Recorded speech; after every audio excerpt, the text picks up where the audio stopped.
మీ మోకాల నొప్పులకు ఎటువంటి సర్జరీ లేకుండా ఎపియాన్ పెయిన్ క్లినిక్ అందిస్తున్న అత్యాధునిక చికిత్స. హలో ఎవ్రీవన్, మీరు చూస్తుంది సుమన్ టీవీ. నేను మీ కీర్తి. క్యాన్సర్, వామ్మో పదం వింటేనే చాలా భయంగా ఉంది. చాలా ప్రామినెంట్ అండ్ చాలా కామన్గా వినిపిస్తున్న డిజీజ్ అయిపోయింది.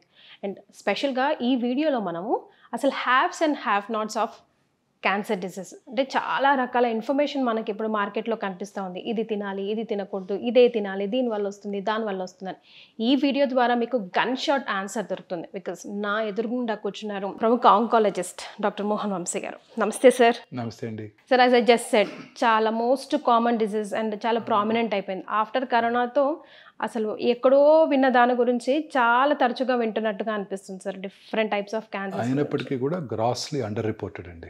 డెఫినెట్గా మన population 1.453 billions. ICMR Indian council for medical research New Delhi వారి ఎస్టిమేట్ ప్రకారం సంవత్సరానికి 1.45 మిలియన్ క్యాన్సర్ కేసెస్ భారతదేశంలో డయాగ్నోస్ చేయబడుతున్నాయని అంచనా వేశారు వాళ్ళు. బట్ చైనాస్ పాపులేషన్ మన పాపులేషన్ కన్నా ఒక 200,000 తక్కువ, 1.422 బిలియన్స్.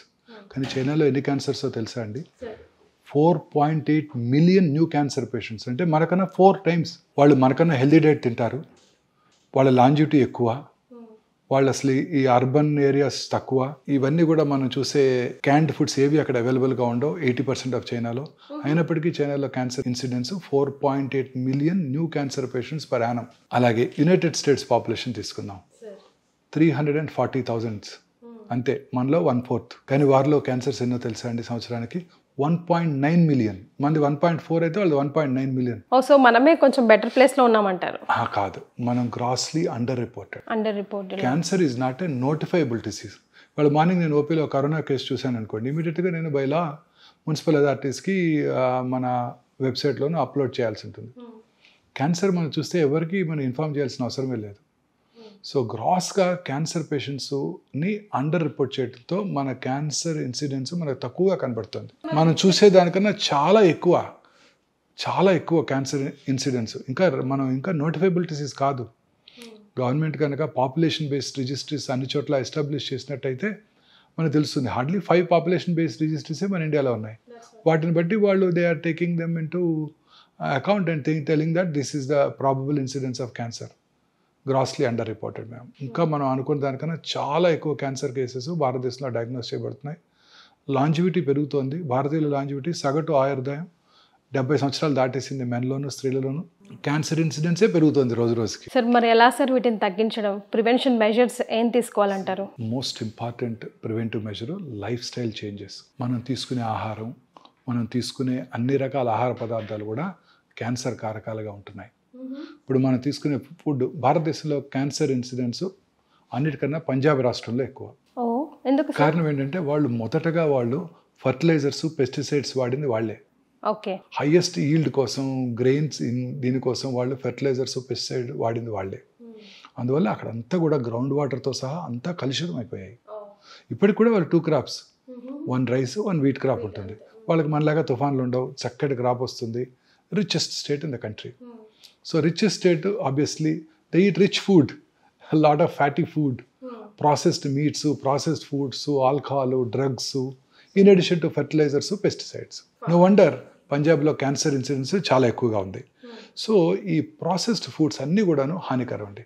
ఉదాహరణకి జస్ట్ సింపుల్ తీసుకుందామండి. మీరు రోజు మూవీ హాల్లో తినే పాప్కార్న్ని మైక్రోవేవ్ ఓవెన్లో వెయిట్ చేస్తారు.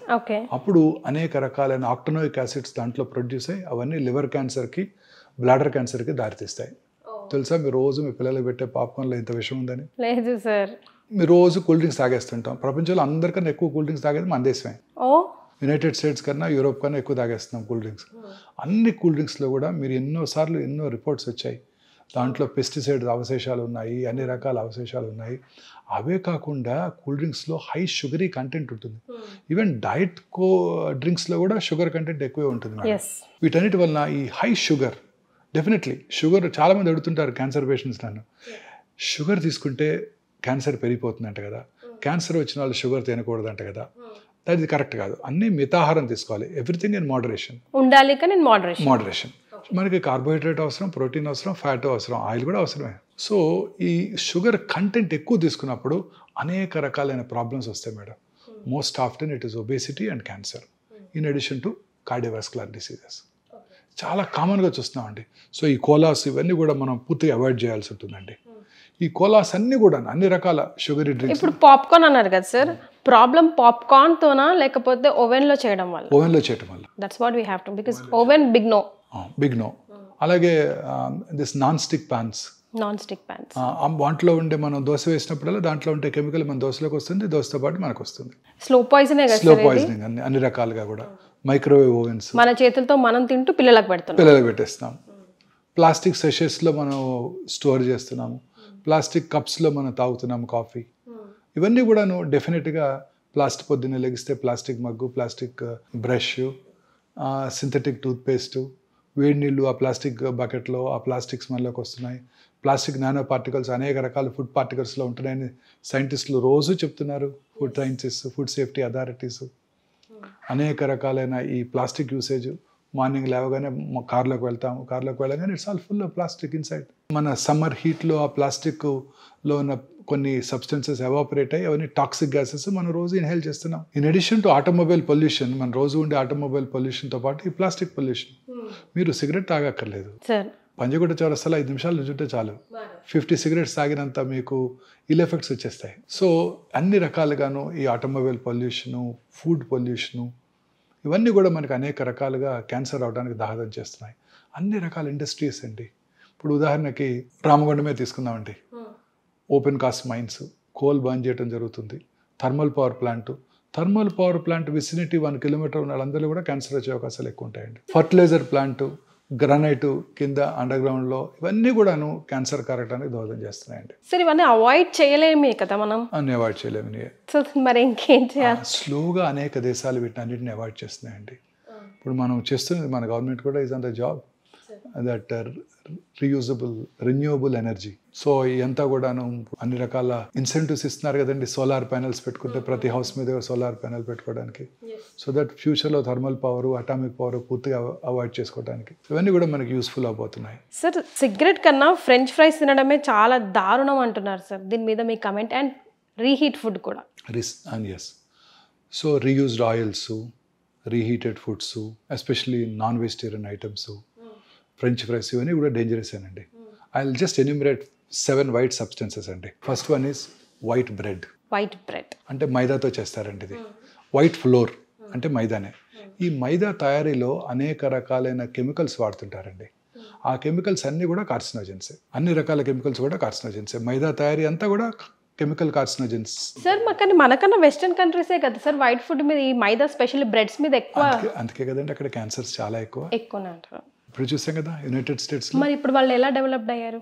మనం ఇంకా అండర్ డెవలప్డ్ ఎందుకున్నాము? That is different. వాళ్ళు తీసుకునే ఫుడ్ ఐటమ్ వల్లనే వాళ్ళ క్యాన్సర్స్ ఎక్కువ వస్తున్నాయి. ఇప్పుడు మీకు యునైటెడ్ స్టేట్స్లో 300,000 పాపులేషన్కి 1.9 మిలియన్ క్యాన్సర్స్. చాలా ఎక్కువ కదండి. అర్బనైజేషన్ పెరిగే కొద్ది క్యాన్సర్ ఇన్సిడెన్స్ పెరిగిపోతుంది. సో ఈ white flour, white rice is ఆ స్టేపుల్ ఫుడ్. అవునండి. దాని దంపుడు బియ్యం తింటాం బెటర్. హ్యాండ్ పౌండ్ రైస్, ఇవి చాలా 100 రెట్లు బెటర్. మా చిన్నప్పుడు కూడా దంపుడు బియ్యమే అందుబాటులో ఉండేది. సో మీరు చూసుంటుంది పిల్లలు కాబట్టి. సో దంపుడు, white rice, white pasta, white potatoes. Definitely. మీరు చెప్పారు ఇప్పుడే మీరు ఫ్రెంచ్ ఫ్రైస్ అని. They are very dangerous. Potato is a simple carbohydrate. చాలా మంది చెప్తుంటారు పొటాటోని కాంప్లెక్స్ కార్బోహైడ్రేట్ చేయొచ్చు అంట. పొటాటోని ముందుగా బాయిల్ చేసేసి దాన్ని ఫ్రిడ్జ్లో ఉంచేసేసి నెక్స్ట్ మార్నింగ్ దాన్ని కనుక తిన్నట్టయితే దాని కాంప్లెక్స్ కార్బోహైడ్రేట్ అయిపోతుంది. అంటే స్లోగా షుగర్ రిలీజ్ అవుతుంది. ఇవన్నీ కూడా డేంజరస్ అండి. అన్ని వైట్. ఇంకా నేను లాస్ట్ చెప్పాల్సిన మోస్ట్ ఇంపార్టెంట్ ఏంటంటే white salt, white sugar and white light also. White light definitely it affects us. Definitely. ఎలా? ఈ వైట్ లైట్లో పనిచేసే వాళ్ళందరూ కూడా, ఇప్పుడు మీరు రోజు గచ్చిబౌలి వస్తుంటే టాల్ టవర్స్ ఉంటాయి. ఆ టవర్స్ నిండా వైట్ లైట్ వెలుగుతూ ఉంటుంది. విమెన్ అండ్ మెన్ రాత్రంతా పనిచేస్తుంటారు ఈ బీపీఓ ఆఫీసెస్లో వాళ్ళ టైమింగ్స్కి. సో వాళ్ళందరికీ కూడా క్యాన్సర్ వచ్చే అవకాశాలు చాలా చాలా ఎక్కువ. రాత్రిపూట మీరు ప్రశాంతంగా అర్లీగా భోజనం చేసేసి, మన పాత అలవాటు ప్రకారం సన్సెట్కి ముందే భోజనం చేసేసి చక్కగా 8కో 9కో పడుకొని నిద్రపోయి బెడ్ లైట్ కూడా పెట్టుకోకుండా, లైట్ వేసుకోకుండా పొద్దున్నే 5 గంటల లెగిస్తే మీ క్యాన్సర్ వచ్చే అవకాశాలు సగానికి సగం తగ్గిపోతాయి. అలా కనుక మీరు పడుకుంటే 1 o'clock 2 o'clock మెలటోనిన్ అనే హార్మోన్ ఉత్పత్తి అవుతుందండి. ఆ melatonin hormone it has a strong anti cancer properties. So ఆ టైంలోనే ఎక్కువ రిలీజ్ అవుతుంది. మనం అంతా కూడా రాత్రి లేట్గా ఇంటికి వెళ్తున్నాము, 9కో 10కో 11కో. ఇంటికి వెళ్ళాక అప్పుడు డిన్నర్ చేస్తున్నాము, అప్పుడు మళ్ళీ టీవీ చూస్తున్నాము చాలాసేపు. ఆ తర్వాత పడుకునే ముందు ఆ బ్లూ స్క్రీను, మొబైల్ స్క్రీన్లో మెసేజ్లు, న్యూస్ చూసి అప్పుడు పడుకుంటున్నాం. It disturbs. Melatonin hormone production తగ్గిపోతుంది. వీళ్ళందరిలో క్యాన్సర్ వచ్చే అవకాశాలు ఎక్కువైపోతున్నాయి. అందుకే అర్బనైజేషన్ పెరిగే కొద్దీ క్యాన్సర్ వచ్చే అవకాశాలు పెరిగిపోతున్నాయి. ఈ ప్రాసెస్డ్ ఫుడ్స్ అన్నీ అవే కదండి. Canned foods, canned tomatoes, canned fruit juices అన్నీ కూడా డేంజరసేనండి. Fresh fruit juices, fresh fruits అవి కనుక తిన్నట్టయితే క్యాన్సర్స్ రాకుండా ఉంటాయి. సో మనం డెవలప్ అవుతున్నాము, అన్ని రెడీమేడ్ అని మనం అనుకుంటున్నాం, అన్ని చకచకా జరిగిపోతున్నాయి. పొద్దున్నే వాడే సీరియల్ దగ్గర నుంచి అన్నీ డేంజరసే. మీరు వాడే ఆ పామాయిల్ సీరియల్ ఓపెన్ చేసి చూడండి, మీ పిల్లలకు పెట్టే సీరియల్స్, దాని చాకోస్ ఇంకేవో చాలా అంటాం, అన్ని కూడా క్యాండే, అన్నీ క్యాండ్ ఫుడ్సే. సరే ఇప్పుడు మనం అసలు తినకూడదని చెప్పాం కదా, అసలు లైక్ ప్రివెంటివ్ మెజర్స్లో తినాల్సినవి ఏమైనా సజెస్ట్ చేయగలమా? డెఫినెట్గా అండి. ప్రతిదాన్ని స్వాప్ చేసుకోవటమే మనం. వైట్ పాస్తా బదులు plant based legume based pasta, white rice బదులు దంపుడు బియ్యం, పొటాటోస్ బదులు డిఫరెంట్ కలరీ vegetables, bell peppers, rainbow colours అంటారు, అన్ని కలరీ వెజిటబుల్స్, దొండకాయలు, బెండకాయలు, వంకాయలు, క్యాప్సికము, అలాగే bell peppers, yellow colour, red colour bell peppers, ఇవన్నీ వెరీ వెరీ హెల్దీ ఫుడ్స్. వీటిలో highest content of fibre, anti oxidants ఉంటాయి. ఈ యాంటీ ఆక్సిడెంట్స్ క్యాన్సర్ రాకుండా చేస్తాయి. సో కలర్డ్ ఫుడ్ ఐటమ్స్ అన్నీ కలర్ఫుల్గా ఉండాలి లైఫ్. ఇవే కలర్డ్ ఫుడ్స్ అంటే ఇవి తినాలి. యానిమల్ ప్రోటీన్ బదులు plant protein, legumes, soya, rajma, chole, chana. మన Indian food is very rich food అండి. మనం తినే పెసరట్టు, మూంగ్ దాల్, గ్రీన్ గ్రామ్తో చేసే pesarattu very rich food. White rice బదులు ఇడ్లీ, వైట్ రైస్ బదులు బ్రౌన్ రైస్తో చేసుకుందాం, లేదా పార్బాయిల్డ్ రైస్తో చేసుకుందాం, లేదా ఓట్స్తో ఇడ్లీ చేసుకుందాం. సో ఈ వైట్ రైస్ని ఓట్స్తోనో కిన్వాతోనో బాజ్రా రోటీస్ తిందాం. మైదా రుమాలి రోటీ అండ్ మైదా బతూరా బదులు హోల్ గ్రెయిన్ వీట్తో చేసిన పూరీలు తినొచ్చు కావాలి అనుకుంటే. ఆయిల్స్ కూడా ఈ రిఫైన్డ్ ఆయిల్స్ బదులు natural cold pressed oils, canola oil, ఇవన్నీ కూడా ఎసెన్షియల్ ఫ్యాటీ యాసిడ్స్ ఎక్కువ ఉంటాయి వాటిలో, ఒమేగా 3 ఫ్యాటీ యాసిడ్స్.